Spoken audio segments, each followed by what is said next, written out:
अस्सलाम वालेकुम दोस्तों, उम्मीद है आप सब खैरियत से होंगे।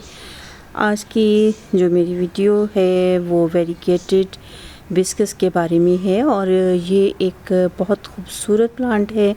आपने अक्सर मेरी वीडियोस में देखा होगा कि जो लीफी प्लांट्स हैं वही मेरे पास होते हैं। फ्लावरिंग प्लांट जो हैं मेरे पास बहुत कम हैं। उसकी रीज़न ये है कि मुझे लीफी प्लांट जो हैं या जिनके लीव्स जो हैं खूबसूरत हैं, कलर डिफरेंट हैं, वही ज़्यादा पसंद आते हैं। और इस प्लांट के तो लीव्स भी बहुत खूबसूरत हैं, आप ये देख रहे हैं, और इसके अलावा इसमें फ्लावर जो हैं वो भी बहुत खूबसूरत से आ रहे हैं। इस प्लांट को मैंने एक छोटी सी कटिंग लेके उसके ज़रिए ग्रो किया था। उसको मैंने पॉट में लगा के इसकी रूट्स जो हैं वो शुरू हुई।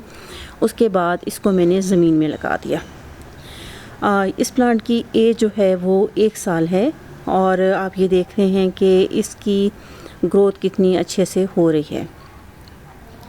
किसी भी प्लांट को जब आप कोई शेप देना चाह रहे हैं और उसकी अच्छी ग्रोथ आपको चाहिए ताकि आप उसमें उसकी कटिंग करके उसको शेप दे सकें, तो बेहतर ये होता है कि उसको आप ज़मीन में ग्रो करें ताकि उसकी ग्रोथ फास्ट हो और आप उसको अपनी मर्ज़ी के मुताबिक शेप दे सकें। तो इस प्लांट को मैंने पॉट में शिफ्ट करना है और इसको थोड़ा शेप भी देनी है। लेकिन आज की जो वीडियो है वो इस बारे में नहीं है, बल्कि आज मैं इसकी थोड़ी सी विंटर की केयर के बारे में बात करूँगी। ये एक फ्लावरिंग प्लांट है और इसको सनलाइट जो है 4 से 5 घंटे की चाहिए है। लेकिन ज़मीन में थोड़ा बहुत ये इस चीज़ को मैनेज कर लेगा। पानी आप इसको कम देंगे जब विंटर शुरू हो जाए, लेकिन जब आपने इसको पॉट में लगाया है, जैसे मैं अब इसको पॉट में शिफ्ट करूँगी, तो इसकी सॉइल जो है वो ड्राई हो जाएगी, तो मैं इसको पानी दूँगी। क्योंकि ये प्लांट जो है इसको एफिड या मेलीबग्स, इंसेक्ट्स जो हैं वो बहुत ज़्यादा प्रॉब्लम करते हैं। तो आपने ध्यान रखना है कि आपको इसकी स्टेम्स पे या लीव्स पे अगर चूंटियाँ वगैरह नज़र आ रही हैं तो वो इस चीज़ का इंडिकेटर हैं कि आपके इस प्लांट के साथ कोई प्रॉब्लम है। लिहाजा आपने ये करना है कि कोई इसके ऊपर फंगीसाइड स्प्रे, इंसेक्ट्स किलर जो है स्प्रे कर सकते हैं। और अगर आपके पास नहीं है कोई, तो जो अक्सर मैं अपने प्लांट्स के साथ करती हूँ कि लिक्विड डिश वॉश लेके उसको पानी में और चंद कतरे कुकिंग ऑयल जो है वो मिला के उसके साथ में इस पर स्प्रे कर देती हूँ।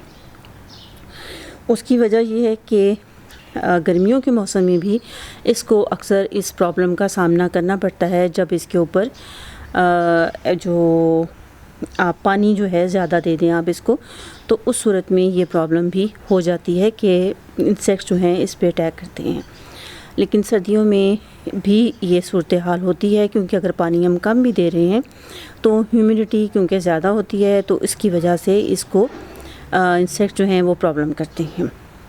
तो उनसे बचने के लिए एक तो आप स्प्रे कर सकते हैं कि इस तरह लिक्विड डिश वॉश और पानी और मिला के और लिक्विड कुकिंग ऑयल उसमें ऐड करके वो बना के स्प्रे कर सकते हैं। उसके अलावा आप इसको कम से कम महीने में 1 दफ़ा दिन के टाइम इसको अच्छे से शावर ज़रूर करें, ताकि इसके लीव्स के ऊपर, क्योंकि हम इसको शावरिंग नहीं कर रहे, इसको पानी उस तरह नहीं इस पे लीफ पे जा रहा, तो मिट्टी या डस्ट जो है वो इसके लीफ पे जम जाती है।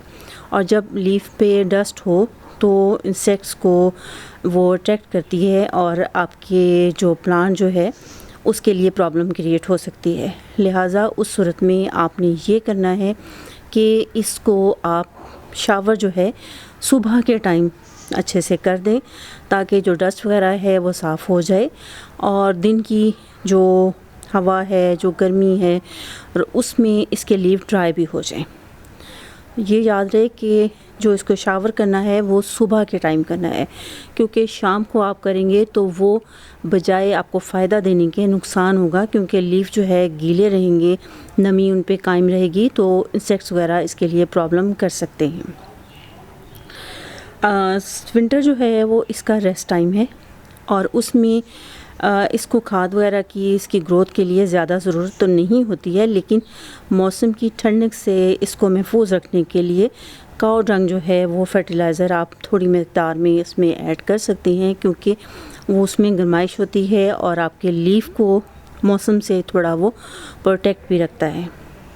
आमतौर पे आप किसी माली से बात करें तो वो काऊ डंग जो है वो कहते हैं कि सर्दियों में जो है आप वो ज़रूर यूज़ करें, क्योंकि वो आपके प्लांट के लिए फ़ायदेमंद साबित होगा। इसका बेशक डोरमेंसी पीरियड है, लेकिन उसमें भी आप इसको कुछ मकदार में खाद जो है वो ऐड कर सकते हैं।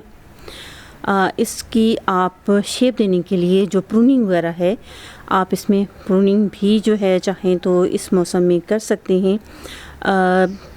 वैसे तो ये है कि इसकी जितनी ज़्यादा स्टेम्स होंगी उतनी ज़्यादा इसमें फ्लावरिंग होगी।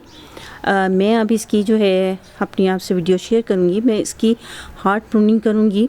वैसे तो ये कि इसकी प्रूनिंग आप दिसंबर में करें तो ज़्यादा बेहतर है, क्योंकि जनवरी फरवरी में इसकी ग्रोथ शुरू होनी होती है।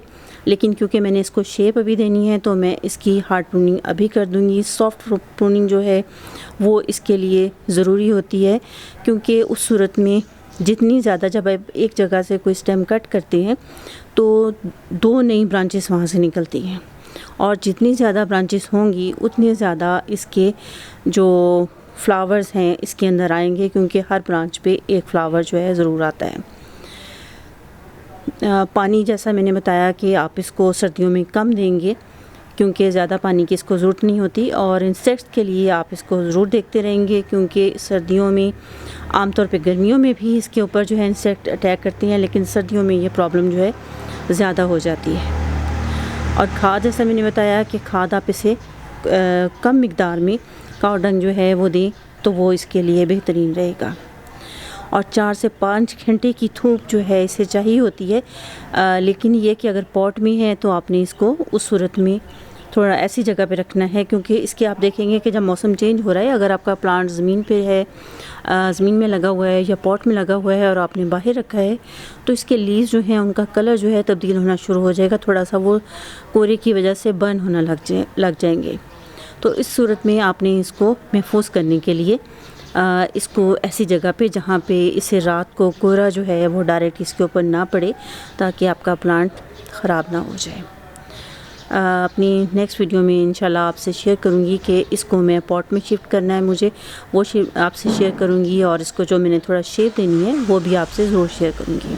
उम्मीद है वीडियो आपको अच्छी लगी होगी। आपसे फिर मुलाकात होगी, तब तक के लिए अल्लाह हाफ़िज़।